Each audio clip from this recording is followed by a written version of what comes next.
Okay, folks. Awkward commentary because I am a beginning YouTuber, but here we go. I know Dragon's Fury isn't that interesting, but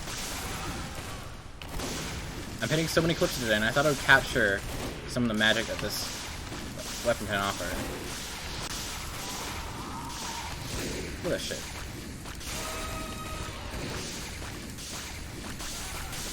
Sometimes these awkward flicks will mess you up, but look at that.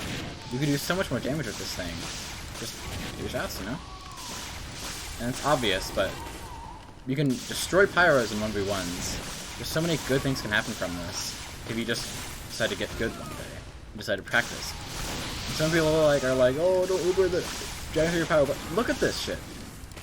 How is the other medic can survive? It has increased range, and it can 2-shot the medic. Or 3-shot, I guess. Like, how is he gonna escape unless he attacks?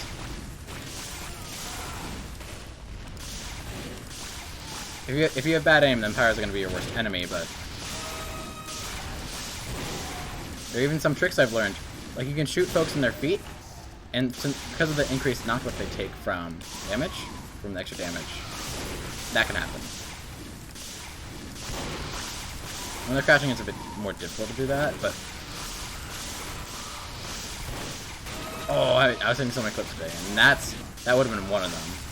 I remember airshotting a scout just earlier. This is my kill streak. I was here for quite a bit before recording, and like, look at that! I'm so good at this video game. I don't have resupply on because resupply on TR Record kind of fucks with the Dragon's Fury, because it just makes it fire twice and resets its fire increase speed. And sometimes you can hit the same target twice, and it messes with your aiming. And muscle memory. But like, this is so nutty. I have this for no particular reason, but I just want to dodge with people. Why not, I guess. Also, another tip: if an enemy ever gets too close for Leo, I can just air blast and flare him like that. Easy. Easy clips. And all it takes is bringing out a pyro. If you hit one shot to Jesus Christ, if you hit one shot to ignite the fire, then hit the other center shot, but you can't hit one of them, like say that pyro right there. You hit normal shot, hit a center mass shot for full damage, then you hit 2 basic shots, and you're still gonna kill him. And even without that, you can if it takes 5 basic shots to kill a normal pyro. That may not be useful information, but if you're picking up the Dragon's Fury, it's very useful information. Or if you're an enemy pyro yourself. And see, Spy is a little bit special, just because the reduced afterburn and when he's cloaked can make him problematic to deal with. But I guarantee you, if you're hitting clips like that, he really will not be an issue. But if he's disguised, then you won't be able to knock him off his feet. And you can see, just hitting them off their feet is kind of a struggle sometimes. But it's kind of like a fine art. You kind of gotta hit the side of their feet there, if you saw that. Not the front, but the side. Like I'm gonna do this in a minute. See that? Like letting backstab hitboxes. Sometimes it just shit gets real, and you have to practice on very slow targets to find the exact moment where you can backstab. And yes, you can turn hitboxes, but I don't know. I never learned how to do that, so we stick with the old-fashioned way of practicing. I think something closer. And my ultimate goal with the Dragon's Fury is to be able to do well with a good Uber charge as Dragon's Fury. Because doing that, like, people do discredit the Dragon's Fury for that reason. And contrary to what I said earlier, it is actually a problem. Because the pressure can make you kind of choke a lot. And you end up missing, like this engineer here. I would miss him if I was under a crits and Uber charge. Like, say I had both for some reason. I would miss him entirely. And yeah, the crits would kill him real fast. It's 75 damage on a normal shot is ridiculous. That pyro would have died in another normal shot, by the way. Sniper, I want to knock him in the air, because I don't want him to quickscope. And if that's not possible, just kill him. Scouts are really easy to deal with, especially if you practice on fast-moving targets here, because And then you get really, really good at your flicks. And flicks are very important, especially when you have nasty air shots to go through. Like, if I knock that engineer far in the air and I just hit him like that, I would have done a shit ton of damage to him and killed him. Even if he's overhealed, he would have died. At max overheal, he would have died. That's so great about this weapon, because you can kill medics on max overheal if you have good enough aim. As a normal pyro would just create uber sod and that'd be that. And those micro adjustments that I'm doing there against that medic, like those. See those what I'm doing? That comes with hardcore practice, because your muscles really want to correct themselves based on past experiences. And something your brain really doesn't realize. I'm talking about brains and muscles and whatever, but I'm just really trying to give a comprehensive kind of guide to Dragon Slayer here. I'm flicking too much here, and you can see that's a mistake, because if you try for 2 flicks like this, like, yeah, you may hit some cool clips or whatever, and people will be like, oh, that flick, but flicks only work if you have enough muscle memory down. Because otherwise, you'll be going for unreliable flicks, and you'll hit a lot more normal shots. Like, that was cool, because I've been practicing so much. But if I just picked this up today, then flicks would not be the way to go, because I'll just do this. See this? You'd just be doing that if you picked up flicks on day one. With the Dragon Slayer, you've gotta be very good in order to do flicks. Like, just like any other weapon, like Sniper. You can't just do flicks to do flicks. That's a wacky hit sound, anyways. But, no. That's pretty much most of what I have to say here. And by now, most people's attention span probably would have went bogged down by now. But even those little petty shots, in order to do well, you gotta hit all your shots. And I mean that with 100% sincerity, because normal how can just rush you down, and that could be the end of that. Or it could be the other way around. It's never the middle. And it may be sometimes, but listen, these flames are... A normal flamethrower is very consistent and can really ruin your day if you can't hit anything. Just like Engineer's shotgun. You know, if a pyro comes running up on you, it's a mini sentry, and your mini sentry dies through those flames, right?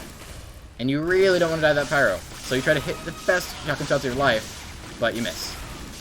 And you die. And that's exactly what's happening with the Dragon Slayer here. If you miss against a pyro, then you're kind of fucked. Especially if you're right in his range. And something with Engineer Nest, too.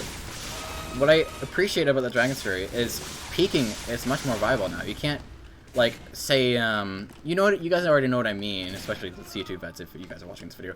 Like, you don't have to do this, and you may get caught out, and you get damage boosted, and you get hit by a rocket, and you're dead here. But you don't have to just, expertly peek really fast, and do that, and risk getting shot by the Engineer. Rather, you can just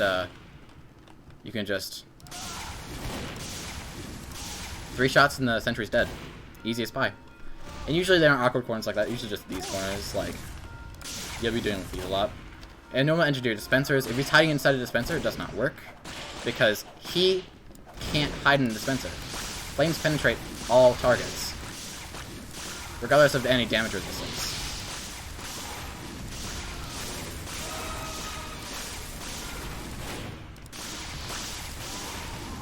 Okay, this guy has... There we go. That takes a long time to master. I'll be blunt with you guys. Boosting people up like that, making people surf. I would have hit that clip. I would have hit that clip. I don't know why you stay on fire for that long. Oh, that was an example of a good flick right there. Yeah, damage boosting is really not easy to master. I still have not mastered it. I haven't even like achieved any level of advancement. I just know how to adapt to it if it happens. Like if that sniper went in the air, I'd be able to flick him. Like it'd be easy.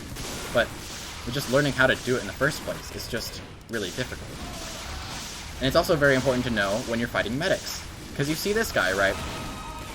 If he was damage boosted in the air, he wouldn't have the opportunity to use Vax to, you know, just damage surf away.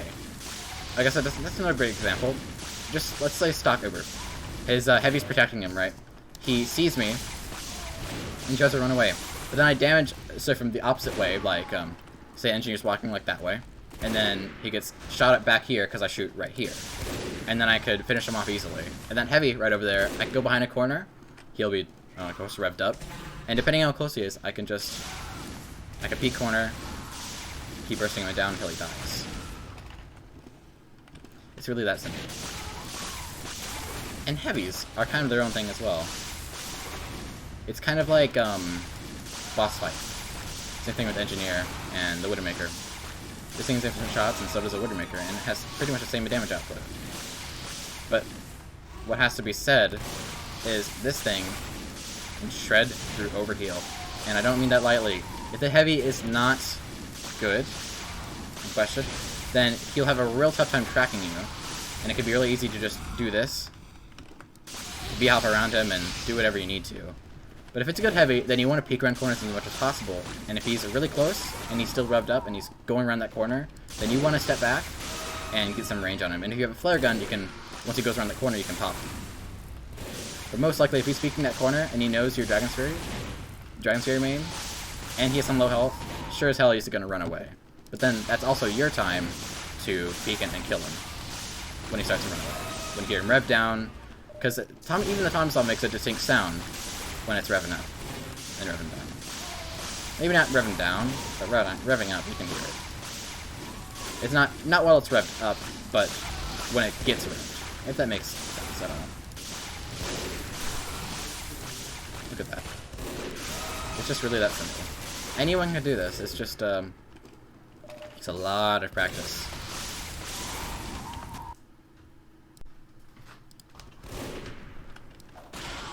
And I guess, if you're looking for...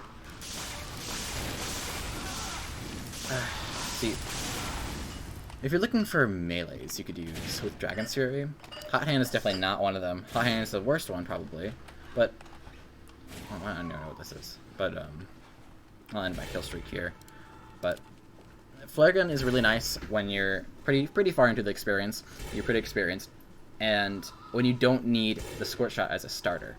Fight starter, because I'll use this to demonstrate the effectiveness. Because it's really easy to knock people in the air with this thing. Because just how easy it is to stun lock people with it. Like, this guy's gonna spawn. Even if you don't get them in the air. It's kind of like, I don't really see it as a cop-out, really. It's what helped me improve and kind of tolerate the ineffectiveness of this gun, especially at day one. And in order to knock them, you gotta hit them center mass like that. And it has no effectiveness on pyros, seeing as they have afterburn immunity. And also, it may be best to let them on fire first, do it like that, for an easy shot, if you're having trouble knocking them in the air. But it's a really nice starter secondary. And it's seen the devil, yeah, it's seen as the devil, but what has to be understood is it's what helps you get into Dragon's Fury in the first place. And don't even bother with using Squirt Shot pyros, unless you already have some sort of like afterburn thing on them, a gas faster or whatever. I don't think using Squirt Shot is worth it on them. So just try for as many pot shots as possible, or normal shots as possible. I mean, I guess you can go for Gas Passer, but Gas Passer is Gas Passer. It's basically if you hate pyros, or if you really want to be able to spy check. I gotta kill myself here. It's really just a simple weapon, but it does make fights between pyros a lot easier. But you can't use a Squirt Shot, of course. But you can also use Extinguisher, and that does open up a few opportunities. Let's go. And Dragon's Fury is also exceptionally good at charging the Gas Passer. This boy right here. Now he's gonna burn forever. Excuse my shots. Just gonna finish him off here. But that general idea is very easy to understand. But say you use something like Extinguisher, and now you got a true combo on your hands against pyros. But you have to realize that Dragon's Fury is a combo in of itself, and Gas Passer and Extinguisher is not necessary, seeing as you lose two very important utility tools. I'm also a big fan of this combo, but that's irrelevant. It's whatever, but So that's gas passer covered. Thermal thruster. I don't have enough experience to talk with this thing, but all I know is it's just like backburner. If you can get behind them with this thing and murder their medic, or heavy, or whatever you can, then it's just as effective. And it's also nice for getting out of places if you're having a tough time detonator jumping. And it's also more consistent than the detonator, arguably. But I don't have enough experience to talk on this thing yet. Man Melter is actually a good and viable option for Pyro, or Dragon Sphere Pyro, because essentially it opens up an opportunity for extinguishing teammates, and normally the Dragon Sphere does not have a reliable way to extinguish people aside from the very slow, this is as fast as I can do it here. And that's also why stuffing Ubers is a lot more difficult with Dragon's Fury. But with Man Melter, you can harvest fire at an unlimited speed and get an unlimited amount of crits from it. And that's exceptionally good, just because crits are just amazing all around. And it's also really nice as a fight starter if you're having trouble using the flare gun. Especially against pyros, because you don't have to have them on fire for this. Because it's also another anti-pyro weapon that's less reliant on damage, like the gas passer is. You don't need to charge it up or anything, except with fire. Because if there is an enemy pyro, then you will have fire to extinguish with this thing, and therefore fight them with. Right. So I believe that's all secondaries covered. Shotgun, I don't suggest using a shotgun. I've used it before, and it's basically like, if you're really struggling with the Dragon's Fury, and you're just not feeling it, then use a shotgun, right? Because it just helps you clutch up in situations and keep your kill streak on, or whatever it may be. Shotgun's a fine option, but it's usually unadorned. Okay, so I'm not going to comment on third degree, lolly chopper, whatever of these. Sharpened volcano fragment, I'll go over that actually. The sharpened volcano fragment is interesting just because of course it lights people on fire, and it's very important for an object that does more damage on fire. But things like pyros and people with adrenaline immunity, like I guess if you're really struggling, then you guys could use a shotgun on pyros. But yeah, I guess it's a nice fight starter, but it's actually pretty solid. I haven't actually ever considered the Sharpened Volcano Fragment. I may actually use it more to get more experience with it. But all I know is it's not super optimal. I may actually use this loadout for the express purpose of learning about it a bit more. But that's the case in point. It's nice for starting fights. It's just like the Scorch Shot. If you use the Scorch Shot and the Sharpened Volcano Fragment and the Lice Launcher, I just said Lice Launcher, then you could have an interesting combo on your hands, and that's what Dragon's Fury is all about. It's just experimentation until you kind of find something that fits. And the thing that fit with me was the Flare Gun and the Power Jack. It's a beautiful combo because Power Jack is just movement speed, flat up, and if you don't have a medic, then Back Scratcher, of course. But especially on 2-Fort or whatever. Yeah, Annihilator. Don't use Union Annihilator. Don't use... I guess you can use Homewrecker, but you usually aren't pyroing. It's not... I guess it's not about pyroing, but you also have the increased damage versus buildings because you're a Dragon Sphere made now. And Homewrecker isn't necessary anymore. Hot Hand, don't use that. Extinguisher, Postal Pummeler. You're extinguishing teammates. And I guess it's a nice finisher, but so is your Dragon Fury. These two aren't necessary. This one, direct downgrade. Third degree, it's fine. I don't really have any comments on it. But optimal ones are Power Jack, Back Scratcher, and maybe the Sharpened Volcano Fragment. That's all on that. And I believe that's a comprehensive guide. Thank you for listening.